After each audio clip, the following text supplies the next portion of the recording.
Banky special. Yeah. Pure deliciousness. Pure deliciousness, man. My name is Banky, man. Everybody calls me Banky. That's the name that I got from my grandmother when I was young. I'm coming out here after 30 years. Yeah, I ain't got nothing, but I'm gonna have something because I'm rich in personality, you know, and I'm rich in love. My family love me, and that's really all that counts. Yeah, there ain't nothing good in there, man. There ain't nothing good in prison, man. It's all designed to trap you up, man. It's all designed, you know, with pitfalls and speed bumps, man. And you just got to be wise enough to be able to see those things. When you can't see those things, man, you just going to keep going backwards and backwards. And you're going to get caught up in the life, man, of doing time.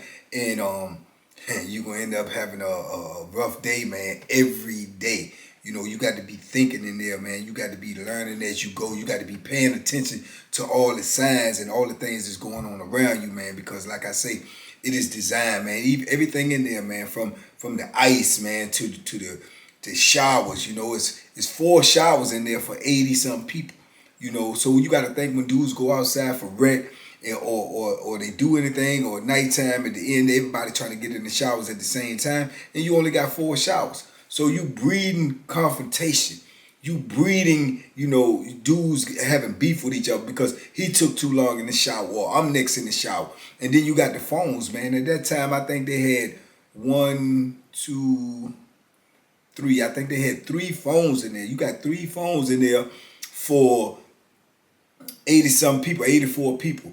So you got, each phone call is 20 minutes per call. So you got 20 minutes per call. And you got to think about the times that we be outside of the cell. We only out of the cell like a couple of hours at a time. We never out of the cell for like, you know, all day long. You know, we got to go in for counts. We got to lock up for this. We got to lock up for that. So we only have a certain amount of time that we outside in the park. And then you got to allot that time for using the phone and taking a shower, you know, using the microwave to fix something to eat or whatever. All of these things, man, since I've been in prison, man, was major confrontations, man. I've been seeing dudes get in fights over the microwave, the phone, the showers, the ice. I mean, all of these things. And these dudes, man, sometimes dudes, you know, end up, you know, losing their life over these things, or losing, you know, limbs, or getting, you know, a colostomy bag put on the side, or, you know, even losing an eye or something like that because of a confrontation that came over something that is designed to make us, you know, beef with each other, to argue with each other, or to be like crabs in a barrel over who gonna get this and who gonna get that. You know what I'm saying? This is the penitentiary life, man. So that's what I'm telling you. Like, it's like nothing good in there, man. And when people ask me, man, did you know, have some good times in prison? Nah, I won't none. You know what I'm saying? In retrospect, it was none, because you was always, you know, in 1 minute away from a confrontation.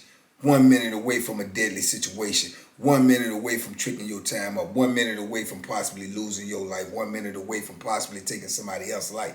So, you know what I'm saying? When you living like that on a day-to-day basis, nah, it ain't nothing good in there, man. You know, you might have little moments, man, when you watch a game, or you watch a Super Bowl or NBA championship or something like that. But, you know, those are fleeting moments, man, compared to the overall big picture of what you're going through on a daily basis. You know what I'm saying? What you have to endure just to make it through a day. You know, so yeah, man, it's just crazy, man. You have to get locked in, man. You have to get locked in. And like I say, at this time on Nottoway, man, like I say, coming up out of the mountains, man. So my main objective is, man, to try to, you know, make parole, try to stay charge free, try to stay out of the way, man. So, you know, like I say, I eventually ended up getting a barber's job, man. I started cutting hair. I'm cutting the hair and everything, man. And you know, the dudes is beefing. They jealous over there about, you know, the hair cutting job. They want the job because, like I say, I always run the barber job the way I want to run it. I'm gonna cut when I want to cut. I'm gonna cut at my own time, because that was one of the benefits of having that job. The administration didn't press you. Once they gave you that job, you knew you had to cut the people hair that's in the block, 80-something people, but they didn't tell you have to do it at this time. You have to get this done. You know what I'm saying? That was left up to me. Only person that I really had to answer to was the building sergeant, or either the building lieutenant.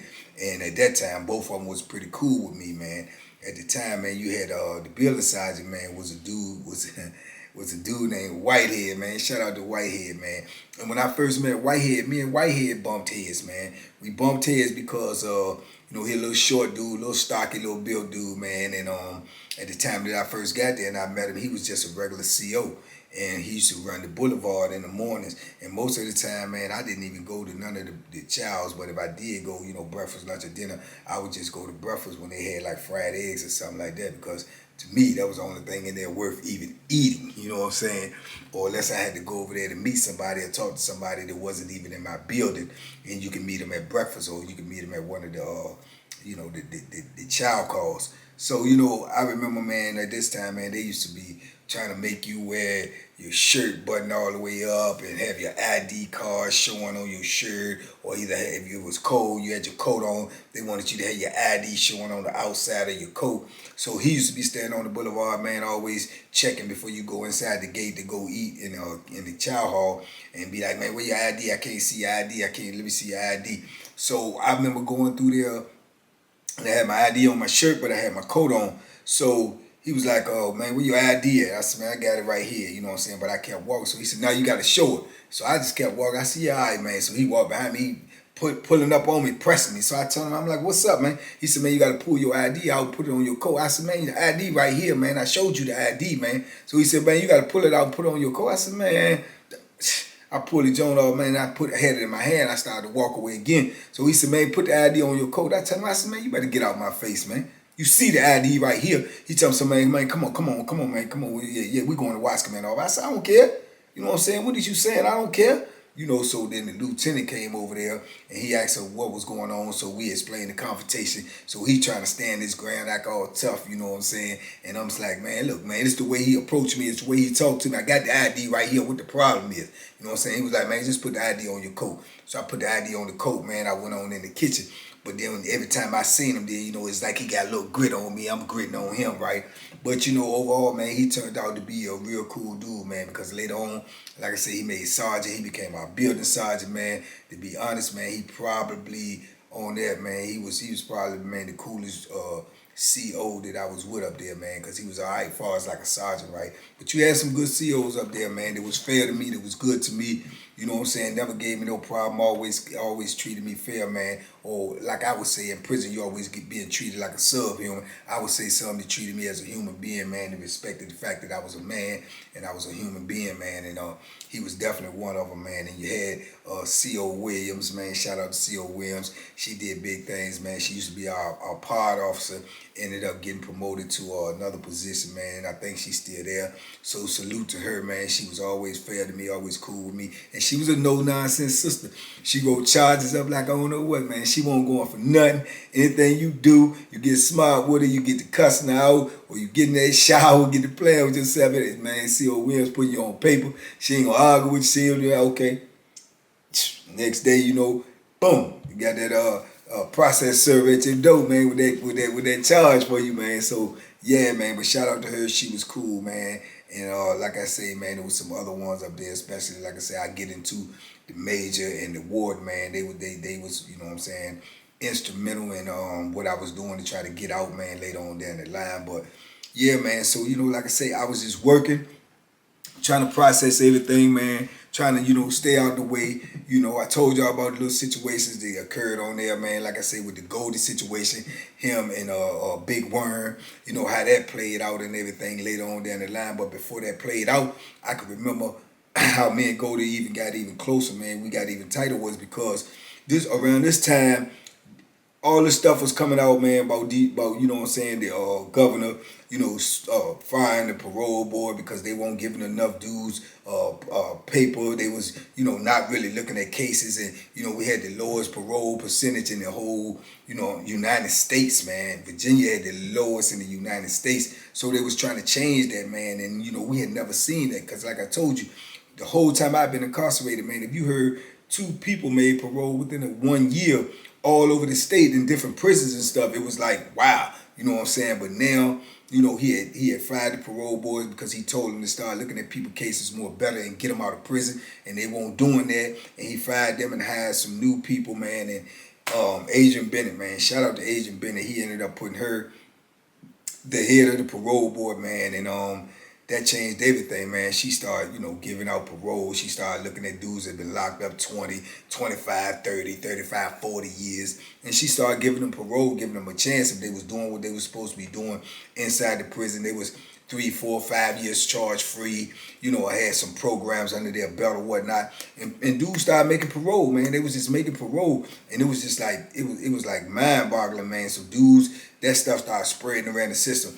Oh man, 4 dudes made parole on Buckingham. 2 dudes made parole on Powhatan. Man, 7 dudes made parole on Nottoway or something like that. And it started rolling around, man. And dudes was like, man, what's going on? And I remember, man, when that information was flowing around and it started getting in dudes' ear, man, and made dudes start to focus and started, saying, hey man, maybe I can get up out here, because you were seeing dudes go. I was hearing dudes go that I knew their name, I knew their reputation, I knew their history in prison. And if they was going, I'm like, well, why can't I? So I remember that, man. And this dude, I'm trying to think of what his name was, man, but I remember his situation, man. He got called over there for a parole hearing when he wasn't supposed to go for parole, but he had somebody else's same name. And they called him over there, man, and he went over that joint. And if the lady found out, it's not you, somebody else got your name. The actual dude that they was looking for had the same name. He was in the hospital, you know what I'm saying? And he got over there and he was like, man, well, I'm over here. Y'all called me over here, man, and I'm trying to make parole too, and I've been locked up this amount of time and blah, blah, blah. And the lady sat there and talked to him, and she was, in power, you know what I'm saying? She was, a person that had the ability to affect change in his situation. You know what I'm saying? Her name was Trudy Harris. A shout out to her, Trudy Harris. And I brought her name up before, but she was in power, man. So she listened to him and she told him that she would go back and look at his situation. And if his situation weren't looking into, she would do that. She did that, man. And he ended up going up for parole, man, a little while later, man, a couple of months later, man. And he made it, you know what I'm saying? And he had been getting turned down and turned down. His nickname was Hustle Man. So he had been getting turned down and turned down and turned down, back to back. And that situation changed him. So I can remember, man, he was a church-going dude, too, at this time. He go to church all the time. He was always preaching the gospel, this, that, and the third. And I can remember him coming out there on that way pal, man. He was telling everybody about he made parole. He was telling everybody about how he ended up talking to this lady, Trudy Harris, on mistake. And she helped him make parole, and she the one to talk to, man. She trying to help get people out if you're doing what you're supposed to be doing, blah, blah, blah.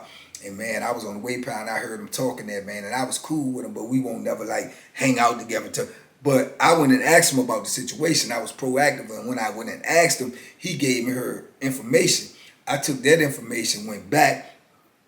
I went to Goldie, and I was telling Goldie about it. And Goldie said he was already on top of it. He already had his sister looking into it, calling her, getting in touch with her, trying to get something done. Man, I did the same thing, gave the information to my people, man, and started trying to get something done, get the ball rolling. And at that moment, man, when I seen that going on, man, I just locked it in my mind. I said, man, I got to start fighting for my freedom. I got to start being proactive, man. And I knew dudes that had, created programs and or started, doing mentorship in prison and stuff like that. And I felt like that was the best route for me to go, because I knew that I could talk to young dudes that was coming in there, that was doing time, and try to put them on the right path, because you had all this gang activity in there. You had all these dudes, fresh, young, coming in the penitentiary with 30, 40, 60, 100 years, ain't gonna never get out, don't know how to do time, following the wrong people, following the wrong path, not trying to be productive.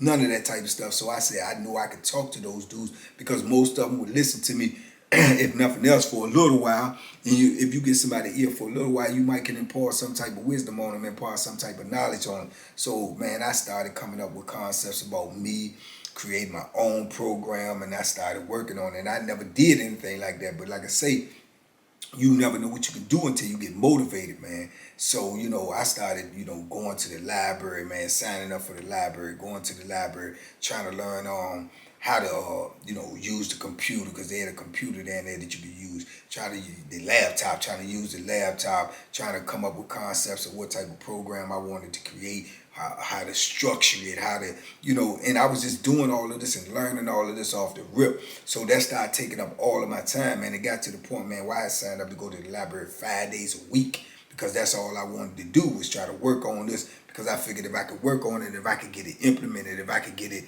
put into the system, if I could get a class started where I would be the facilitator of the class, that would, show good on my resume. Plus, I'd be giving back to these young dudes and letting them know what it's like, man, to do time and don't get your time tricked up. Don't lose your mind. Don't get focused on the fact that you got all this time and you ain't getting out for X amount of years, so you got to act like this, you got to carry it like this. No, you don't. You can carry it the way you want to carry it and act the way you want to act and do what you have to do when you have to do it, but not just do something just cause.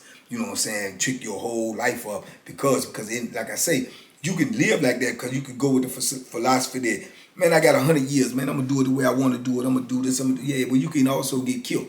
You know what I'm saying? So you got to look at it like that. If you breathing, you still got a chance to make something happen. You don't know what might happen to the next day. You know what I'm saying? The laws may change anything. So that was, the whole basis of my program, man, that I was trying to create, man. And I was working on it, man, for a minute. And at the same time, trying to stay charge free, which, like I told you, was hard to do, man, because you had these young dudes on there that was already out of control. You had these gangs. You had all types of foolishness that may come at you at any time on any given day.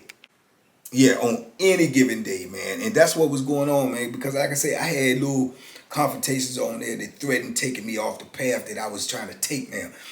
Like I say, all these little traps and trick-ups in there. I can remember, man, being there, and somebody catch you at the wrong time, you'll lose focus because you irritated too, you frustrated. Then you seeing these dudes go home, and then you know that you got a shot, you got a window of opportunity, you trying to seize that moment, but at the same time, you still can't take your focus off on what's going on around you because you start letting stuff go, you start overlooking stuff, and then people start seeing the change in you, and they start thinking that you're weak, or they start thinking that you ain't about that business no more. Then they start trying you and little stuff start to slip in, and next thing you know, it's an avalanche of BS coming at you, and you're going to have to deal with it. So you deal with it now or you deal with it later. You know what I'm saying? But when you deal with it, you got to deal with it emphatically. So, man, I can remember, man, I was trying to, humble myself as much as possible, man. But so much going on around me, man. I can remember trying to go to this phone one day, getting in the line for the phone. The phone is always a big issue in prison, man. Dudes be trying to get on that phone.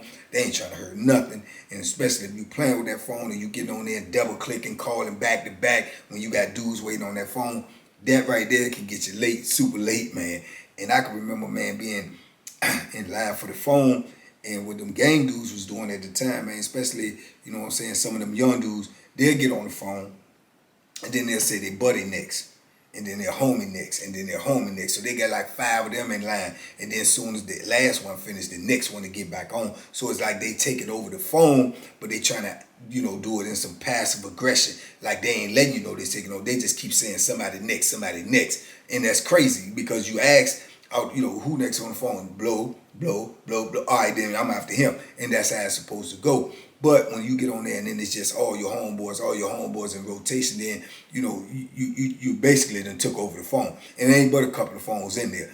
Now, that type of stuff I usually don't even get involved in because if it don't apply to me, I don't even put my nose in it. But if I got to go there and they use the phone and then y'all running this little game on the phone that I'm trying to get on and all these other phones already occupied, then we gonna have a problem.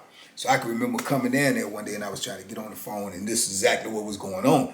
So I tell the dude, now I had been standing out there on the tier for a little while. I'm drinking coffee, I'm just watching the tier, watching the block, and I can see the rotation on the phone. So I know it's the same dudes going back and forth on the phone. So when I go down there to try to get on the phone, I asked who next. He said, this dude, that dude. And I said, well, hold on. You know what I'm saying? You just got off the phone a little while ago, bro. You ain't nowhere in the world. You could be next. I'm trying to get on this phone. I ain't been on it one time. I need to make a call, which I sincerely had to make a call. So he was like, but man, I'm saying he's supposed to be next, man. So I go to him. I said, man, look, you next on the phone. I'm trying, you know what I'm saying? You've been on the phone, boo, boo, boo. He was like, man, I ain't been on. I said, bro, you've been on the phone. I done watch you. I'm not trying to have no problem with you, young blood. I'm just letting you know I'm getting on the phone next. You know what I'm saying? I don't care nothing about what y'all doing. You keep doing what you're doing. Don't phase me, but I'm getting on this phone next. You know what I'm saying? So as I was walking away, I guess the little youngin in there, that's really the little shot caller, the little bloods in there, he said, man, Banky, man, you we ain't doing no more than what you do, man. You do the same thing. You get on the phone, then you get to your homeboy. Because I had a couple of homeboys in there, which I did not do that, though. So just like I say, little things like that can set you off. And just by him saying that, I understood he was trying to, be a boss. He was trying to act like, impress his little buddies and his little homies and everything by speaking up. And you speaking in front of the whole part. So you also put me on the spot. And at the same time, like I say, you done caught me at a bad time because you saying something and I ain't even really prepared to use my thinking and think about what I say instead of saying what I think. So as soon as he said that, I turned around, I said, what?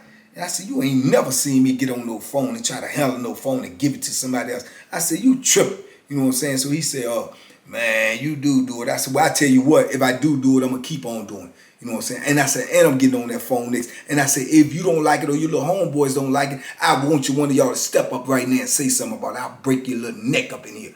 And I just snapped. I remember my celly Jerry, he grabbed me by the arm. He said, man, come on, man. I said, man, no, it ain't, no, let me go. I said, man, what you want to do? I said, I'll take you up in that cell, man, and break your little neck. Don't never pull up on me like you're handling me or telling me what to do. You don't tell me what to do. You don't tell me what to do. No, none of these cats in here tell me what to do. If you ain't got on the police uniform, don't tell me nothing. I use the phone when I wanted. You luck out loud, y'all to use the phone. You know what I'm saying? So he could see the aggression in me. He could see that I was mad, and I ain't displayed that in there, so they ain't seen that, but they heard about it. So he looking at me like, he said, all right, yeah, you got that. I said, I know I got it. Yeah, I said, then one of y'all go try to grab that phone when he get off and see what happened. You know what I'm saying? So Jerry was pulling me to the side saying, calm down, man, calm. I'm like, yeah, I'm calm, I'm good. But when you make a play like that, now you done created some type of tension. So you don't know what these little young cats gonna do because now they on the other end. Now they feel embarrassed. Now they feel on the spot. So they got a reputation to protect too. They got a whole, organization that they deal with to try to protect. So I don't know if they're gonna make a move or not. But at that moment, I'm not even really tripping. You know what I'm saying? If they make a move, they going to get more than they bargain for, no doubt. But, you put yourself in those positions and at the same time, something can come about it. Now, all that can come to some serious, Bethlehem plays some serious, physical contact, and then I'm already late. Everything I'm doing to try to make parole, everything I'm doing to try to get up out the door, the program, it's all down the drain.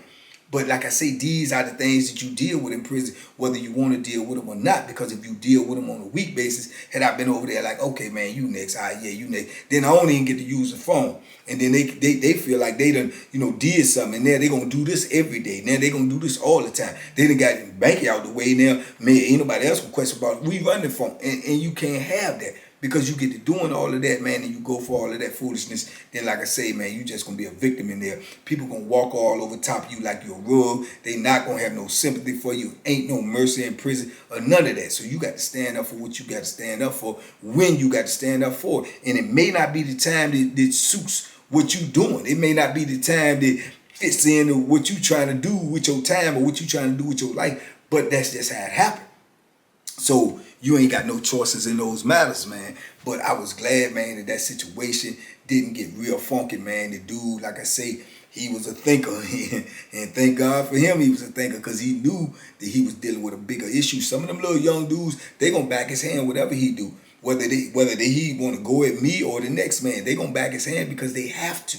You see what I'm saying? So if he said, man, we going to get the dude Banky, man, win, lose, or draw, they still coming with it. You know what I'm saying? They coming with it if he tell them to come with it. But he knew what the outcome was going to be. He was a thinker. He wasn't no fool. And he knew he was dealing with somebody that was going to seriously try to hurt him and whoever he brought with him. So he come to talk to me, you know what I'm saying, later on and said, man, I ain't even know you would come off on me like that. I thought we was cool, man. I thought we was always all right. I said, we are. Because he was all right, a little younger than I used to speak to him from time to time. But you try to boss me in the pod, dog. You try to put me on Front Street and you think I'm going to bow down to that. You should not have said what you said, and you know you shouldn't have said what you said. Number one, it was wrong, and number two, you said it out loud as if you was trying to get a reaction, but you didn't get the reaction that you wanted.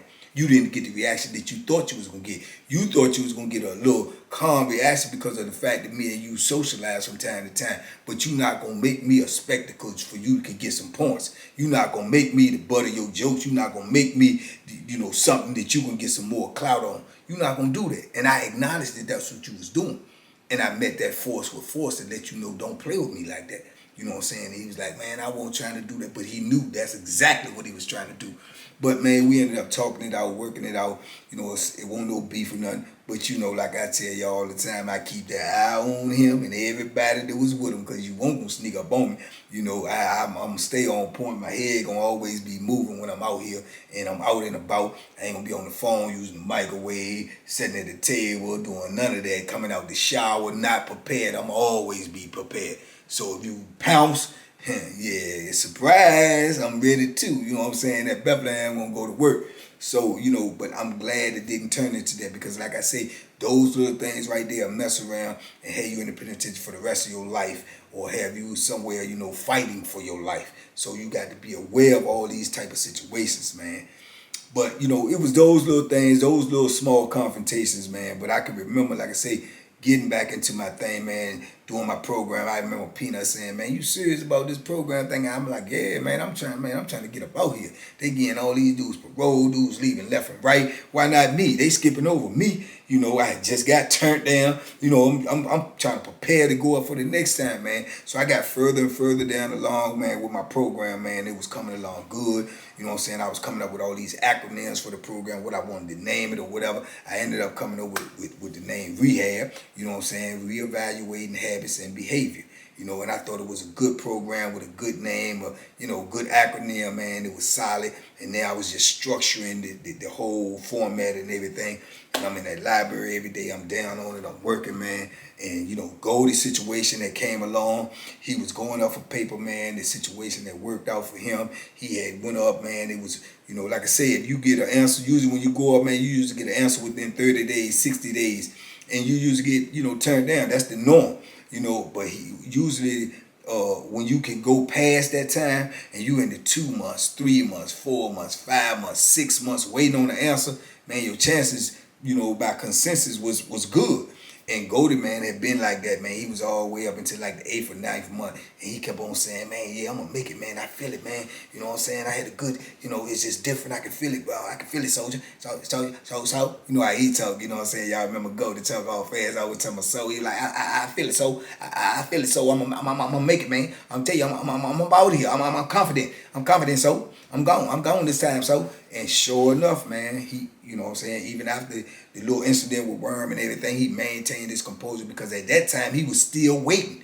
He was still waiting. If y'all ain't seen the video about Goldie, go back and watch it. You'll see what happened with the situation with him and Worm.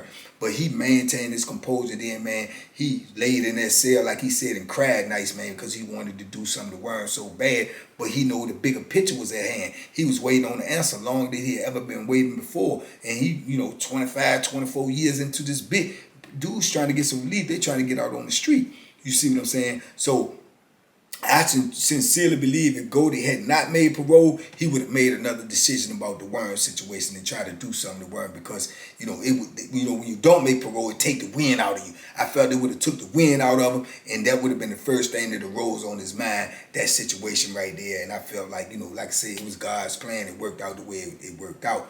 But man, after he made it and rolled out, man, that just even fueled my fire more, man. I was like, man, I got to get up out here. So I stayed on the same course, stayed on the same path. I had my homie, my brother Unique, you know what I'm saying, right beside me. He fighting for his freedom as well. He trying to get up out of there, you know what I'm saying. So we politicking every day. He'd meet me down the library. He working on stuff. He helping me because he knew more about the computer. He helping me a little bit in formatting and creating my situation. I had pulled in or recruited the help of the librarian lady. She was like, you know, intrigued with what I was doing, thought it was something noble and something good. So she was giving me all the aid that she could give, man. Shout out to her. Her name was Sap.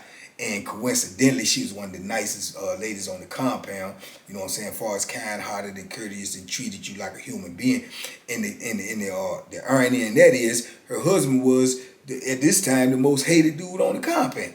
You know what I'm saying? He was a dude who used to work in the kitchen, big old white dude, man. Got the look of a racist, and he act like and talk like, you know what I'm saying? And he ended up, man, being so militant and disciplined for writing charges and doing it. They just started promoting him. They promote people like that. So he went from being a officer that worked in the kitchen to a sergeant. So now he a lieutenant. And not only is he a lieutenant, he's a lieutenant that you know, conduct shakedowns and conduct random shakedowns and run up in people's cell and chase down people for drugs drugs. He just went straight up the ladder. And man, he just was nasty, man. He was running in on people's cells on random days and, you know, shaking the whole compound up. So his name was ringing all over the compound as being, you know, just like a nasty dude, man. Watch out, man. Sap coming, sap coming. And he had this nose like a beagle, man. He'll walk around all the cells too like Swan. And he could smell and know if wine in your cell. And every time he go to a cell, man, he found wine and locked dudes up and wrote a lot of charges. But yet on the other end of the spectrum, he had his wife down there working in the library. She was the kindest woman on the compound. You know what I'm saying? Go figure. I don't know what they had going on at home or how that worked, man. But, you know, they was just two completely different people, man. And it was crazy. He eventually even got his son to work there. And his son come there as a regular officer and was just like him. Had the same attitude, nasty attitude. But, you know, all of them, you know, living in the same house, man. So go figure. But, you know, like I say, I was on my thing, man. I was on my grind, man. And then I can remember it came a time, man, like I say, Jerry, my celly, man, he was making the wine all the time in the cell. He trying to make paper too. He keep getting turned down. But then I can remember, you know, like I say, he always making the wine. He always getting away. And we ain't never had no scare. We ain't never almost got caught or nothing. And then, man, just by coincidence, man, one day, we laid up in there, man, and you had somebody, man, I don't know if they was targeting me or targeting him or wanted to get rid of us or something, because somebody definitely told me they thought we had wine in there, because we always kept the smell down. We always had instant. It just was, we had a good little, you know what I'm saying, where we you know, they wasn't running in there. We had a good little system. And, you know, that was Jerry's hustle, to make that wine, sell the wine, make his money, do what he had to do. So, man, I remember we laid in there one night, man, and they come around, man, the shakedown mob. And they come in there, they holler out, hey, shakedown mob, man. We laid in there. We give it go, you know, to sleep or something. It's like 8, 9 at night. And, man, they come straight to our cell. And Jerry got like 5, 6 gallons of wine in there, man. And they looking around, they go up under the bed, man. The last resort, pull that joint out, open the locker. Big old bag of wine in there. First thing they holler, whose is this? We need to know right now which one of y'all's is, because somebody going down for it. And, man, Jerry, like the G he is, man, just looked at it and said, yeah, that's mine.